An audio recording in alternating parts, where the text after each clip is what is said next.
मेरा छोटा भाई आज मेरे कमरे में ही सो गया था, लेकिन उसकी मौजूदगी की वजह से मैं वो सब नहीं कर पा रही थी जो मैं आम तौर पर रात को अकेले में करती थी और जिससे मुझे बहुत आनंद मिलता है। पर मुझे क्या पता था कि आज की रात कुछ ऐसा होगा कि मैं पसीने से नहा जाऊंगी।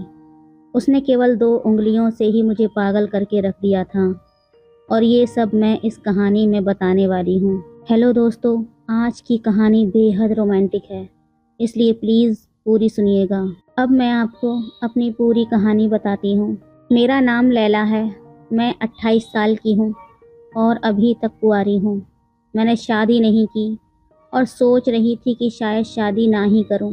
एक बार प्यार में धोखा खाया था और उसी दिन मैंने कसम खाई थी कि अब किसी भी मर्द के चंगुल में नहीं फंसूंगी, इसलिए शादी नहीं की। मैं एक कॉलेज में प्रोफेसर हूँ, लेकिन एक भारतीय लड़की भी हूँ। सुंदर, पढ़ी लिखी और स्मार्ट हूँ। मेरे तन मन में नए ज़माने की खूबियाँ भरी हुई हैं। पर कल रात जो मेरे छोटे भाई ने मेरे साथ किया, उसके बाद से बहुत कुछ बदल गया है और मेरी सोच भी। अब मुझे लगता है कि अगर कोई अच्छा लड़का मिल जाए तो शादी कर लेनी चाहिए। कल की बात है।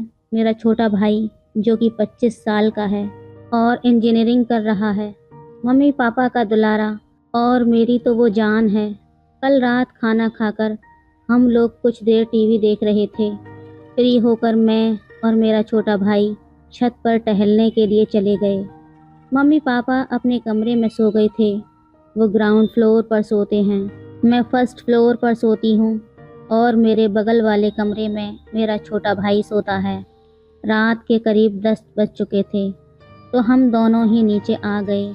वो मेरे कमरे में आकर बोला, दीदी अभी नींद नहीं आ रही, चलो कुछ बातें करते हैं। हम दोनों ही बेड पर लेट कर बातें करने लगे। बीच बीच में वो अपने मोबाइल से खेल रहा था और मैं भी अपने मोबाइल पर लोगों की डीपी देख रही थी। तभी ज़ोरों की बारिश होने लगी। हमें दोनों को ही बारिश बहुत पसंद है और हल्की हल्की ठंडी हवा भी चल रही थी। बारिश के मौसम में जब हवा चलती है तो बेहद अच्छी लगती है। थोड़ी देर में वो सोने लगा। मैंने कहा, भाई जा अपने कमरे में, तुझे नींद आ रही है। वो नखरे दिखाने लगा। दीदी तंग मत करो ना प्लीज़। ऐसा कहकर उसने अपनी आंखें बंद कर लीं और फिर 4-5 मिनट के अंदर ही गहरी नींद में सो गया। मुझे लगा अब क्या उसे उठाना, सोने ही देती हूँ। मैं उठी और बाथरूम गई और अपने कपड़े तब्दील किए क्योंकि मुझे टाइट कपड़ों में नींद नहीं आती। फिर मैं आकर बिस्तर पर लेट गई और मोबाइल पर कहानियाँ पढ़ने लगी। आजकल बहुत ही बढ़िया नॉवेल्स पढ़ने को मिल रही हैं। मेरा भाई तो सो गया था और मैं वो सब नहीं कर पा रही थी जो आम तौर पर अकेले में करती हूँ जब मैं अकेली सोती हूँ। पर आज उसकी वजह से मैं ज़्यादा कुछ कर भी नहीं सकती थी, इसलिए मोबाइल रखकर सोने की कोशिश करने लगी। लेकिन कहानियों की बातें मेरे मन में चल रही थीं तो नींद भी नहीं आ रही थी। रात गहराती जा रही थी और मेरे मन में एक अजीब सी बेचैनी घर करने लगी थी। नींद तो जैसे मेरी आंखों से कोसों दूर थी और दिमाग में वही कहानियाँ घूम रही थीं जो मैंने सोने से पहले पढ़ी थीं। उस कहानी ने मेरे अंदर एक अजीब सी हलचल मचाकर रख दी थी और मैं अपने आप को शांत नहीं कर पा रही थी। पास में ही मेरा छोटा भाई सो रहा था और उसकी मौजूदगी ने मुझे और भी ज़्यादा उलझन में डाल दिया था। अगर वो ना होता तो मैं शायद खुद को उस कहानी का हिस्सा बना लेती और वो सब करती जो मुझे रात के अंधेरे में अकेले करने में आनंद आता है। लेकिन आज की रात कुछ अलग थी। मैं अपने ही ख्यालों में खोई हुई थी जब अचानक भाई ने करवट बदली और सीधा हो गया। मेरी नज़र अचानक ही उस पर पड़ी और जो कुछ मैंने देखा उसे देखकर तो मेरे पैरों तले ज़मीन ही खिसक गई। भाई ने बहुत ही पतली पैंट पहनी हुई थी और उसी की वजह से मुझे ऐसा कुछ नज़र आ गया था जिसे देखकर किसी को भी शर्म आ जाए। पर मेरी हालत तो और भी अजीब थी। शर्माना तो दूर, मैं तो अपनी नज़रें उस पर से हटा ही नहीं पा रही थी। मन में अजीब सी कशमकश चल रही थी। एक तरफ मैं खुद को काबू में रखने की कोशिश कर रही थी और दूसरी तरफ मेरे अंदर की बेचैनी बढ़ती ही जा रही थी। सच कहूँ तो अब मुझसे सहा नहीं जा रहा था। हर पल ऐसा लग रहा था कि अगर मैंने खुद को नहीं रोका तो कुछ ऐसा हो जाएगा जिसे रोक पाना नामुमकिन होगा। मेरे दिल की धड़कनें अब तेज़ हो गईं और मन में डर समा गया। अगर कुछ हो गया तो भाई मेरे बारे में क्या सोचेगा? उसकी निगाह में मैं कैसी दिखूंगी? उन सवालों ने मुझे और भी असहज कर दिया था। लेकिन दूसरी तरफ मेरे मन की एक गहरी चाहत मुझे बार बार उस दिशा में धकेल रही थी कि जो कुछ मेरे मन में चल रहा है उसे मैं पूरा कर लूं। मेरे अंदर की जद्दोजहद अब चरम पर थी। हर पल मैं खुद से लड़ रही थी, लेकिन कहीं न कहीं मन के किसी कोने में एक कहानी फिर से उभरने लगी थी और उसकी वजह से मेरी इच्छाएं और भी ज़्यादा बढ़ रही थीं। अब सवाल था कि क्या मैं अपने आप को इस आग में बचा पाऊंगी या फिर वो आग मुझे अपने शिकंजे में कस लेगी। रात का माहौल पहले ही अजीब था और फिर भाई का फ़ोन बजने लगा। शायद व्हाट्सएप पर किसी ने मैसेज किया था। फ़ोन मेरी ही साइड में ही रखा हुआ था क्योंकि भाई ने उसे चार्जिंग पर लगा दिया था। सोने से पहले भाई तो नींद में डूबा हुआ था, लेकिन फ़ोन पर लगातार मैसेज आ रहे थे और उसकी आवाज़ से मेरी बेचैनी और भी ज़्यादा बढ़ गई। मैंने सोचा कि फ़ोन साइलेंट कर देती हूँ ताकि आवाज़ बंद हो जाए, लेकिन साथ ही मेरे मन में ये सवाल भी उठ रहा था कि इतनी रात को कौन उसे मैसेज कर रहा होगा। मुझे भाई के फ़ोन का लॉक मालूम था, इसलिए बिना किसी हिचकिचाहट के मैंने फ़ोन अनलॉक किया। जैसे ही मैंने स्क्रीन पर देखा तो पाया कि उसका एक दोस्त उसे कई वीडियो भेज रहा था। मन में एक अजीब सी उत्सुकता जाग उठी कि आखिर ये वीडियो किस बारे में है। मैंने सोचा क्यों ना एक बार देख ही लूँ कि इनमें क्या है। जैसे ही मैंने वीडियो चालू की, मेरी तो आंखें फटी की फटी रह गईं। बाप रे! मैं तो पूरी तरह से हिल कर रह गई थी। भाई ऐसी वीडियो देखता है? ये क्या हो रहा है? मेरे दिमाग जैसे ठहर सा गया। उस वीडियो में जो कुछ दिखाया जा रहा था वो मैं बिल्कुल भी उम्मीद नहीं कर रही थी। पर जैसे ही एक वीडियो ख़त्म हुई, मेरे अंदर बाकी वीडियो देखने की लालसा जाग उठी थी।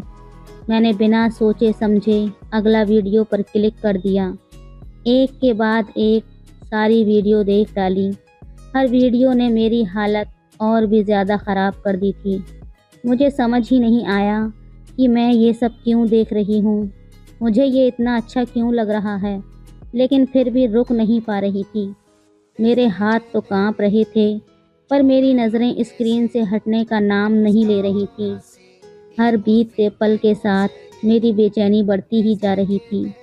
मैं खुद से जूझ रही थी, ये क्या कर रही हूँ? ये सवाल बार बार मेरे दिमाग में गूंज रहा था। लेकिन सच कहूँ तो अब मैं खुद पर काबू खोती जा रही थी। वो वीडियो मेरे अंदर की आग को और भी ज़्यादा भड़का रही थी। अब मेरे अंदर एक अजीब सी हिम्मत आ गई थी, या कहूँ कि मैं अपनी इच्छाओं के सामने बेबस हो गई थी। मैंने फैसला कर लिया था कि जो कुछ होगा देखा जाएगा। अब मैं वही करने जा रही थी जिसे मैं लंबे समय से रोकने की कोशिश कर रही थी। मेरे हाथ कांप रहे थे, दिल की धड़कनें तेज़ हो रही थीं। मैं धीरे धीरे उसके पास खिसक गई और उसकी साइड में लेट गई, जैसे कुछ हुआ ही ना हो। मन में हलचल मची हुई थी, लेकिन मैंने खुद को शांत बनाए रखा हुआ था। थोड़ी देर तक मैंने सोने का नाटक किया, ताकि अगर वो अचानक जाग भी जाए तो उसे लगे कि मैं गहरी नींद में हूँ। दिल की धड़कनें तेज़ हो रही थीं, लेकिन चेहरे पर शांति के भाव थे।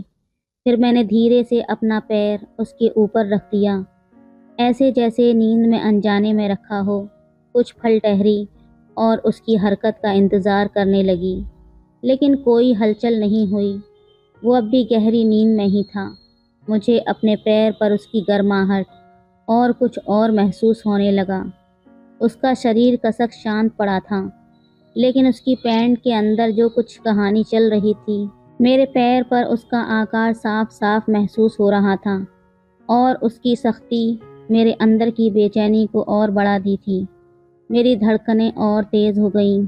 जिस बात का मुझे डर था वही अब मेरे सामने था, पर मैं अब खुद को रोकने में नाकाम हो रही थी। हर बीतते पल के साथ मेरी इच्छाएं मुझे और कमज़ोर करती जा रही थीं। मैं जानती थी कि अगर अब मैंने खुद को काबू में नहीं किया तो कुछ ऐसा हो सकता है जिससे वापसी मुमकिन नहीं होगी। लेकिन उस क्षण में मेरा दिल और दिमाग जैसे एक जंग लड़ रहे थे और मैं धीरे धीरे अपने दिल के हाथों हार गई थी। मैंने फिर से अपने पैर को हल्के से हिलाया, ये जानने के लिए कि उसकी नींद कितनी गहरी है। कोई हलचल नहीं हुई। अब मेरा दिमाग धुंधला हो रहा था और बस एक ही बात मन में गूंज रही थी। रात की वो खामोशी अब मेरे अंदर एक तूफान ला रही थी। हर पल के साथ मेरी हिम्मत बढ़ रही थी। मैंने जो कदम उठाया था उसके बाद अब पीछे हटना मुश्किल था। लेकिन जो बात मुझे तब नहीं पता थी वो ये कि मेरा भाई, जिसे मैं गहरी नींद में समझ रही थी, असल में वो सोया हुआ था ही नहीं। वो तो शुरू से ही सोने का नाटक कर रहा था। मेरे हर कदम का उसे पहले से ही अंदाज़ा था। मैंने अनजाने में जो किया वो सब उसने जानबूझकर देखा, शायद मुझे उकसाने के लिए। भाई अब भी चुपचाप लेटा रहा। मैं पूरी तरह से अनजान थी कि उसकी आंखें बंद होने के बावजूद उसका दिमाग जाग रहा है। मेरे दिल में हलचल मची थी, लेकिन उसकी हरकत न देखकर मैं आगे बढ़ने के लिए और भी उत्साहित हो गई थी। लेकिन ठीक उस पल जब मैं कुछ और करने वाली थी, उसने अपनी आंखें खोल लीं। मेरे दिल की धड़कन जैसे रुक सी गई। क्या वो जाग गया? जैसे ही ये एहसास हुआ, मैंने तुरंत अपनी आंखें बंद कर लीं और सोने का नाटक करने लगी। पर मेरे दिल में घबराहट और बेचैनी साफ महसूस हो रही थी। मैं जानती थी कि मैंने खुद को बड़ी मुश्किल में डाल लिया था, लेकिन अब जो होने वाला था उसके लिए मैं बिल्कुल तैयार नहीं थी। भाई ने मुझे उस हालत में देख लिया था। वो कुछ कहता उससे पहले ही उसने बिना किसी झिझक के, बिना कोई लाज या कोई शर्म के अपना कदम उठाया। उसके बाद जो हुआ वो मेरे लिए किसी बड़े झटके से कम नहीं था। लगातार 2 घंटे तक वो मेरे साथ कुछ ऐसा करता रहा जिसे मैं कभी नहीं भूल पाऊंगी। उसकी हरकतों ने मेरी दुनिया ही बदल दी। पर इस कहानी का अंत ये नहीं है। वो जो 2 घंटे तक हुआ, उसकी पूरी सच्चाई आपको मैं कहानी के अगले भाग में बताऊंगी। तो प्यारे दोस्तों, अगर आप जानना चाहते हैं कि इस कहानी में आगे क्या हुआ, तो प्लीज़ मेरी वीडियो को लाइक कर दीजिए और चैनल को सब्सक्राइब कर लीजिए। मिलती हूँ अगली वीडियो में। धन्यवाद।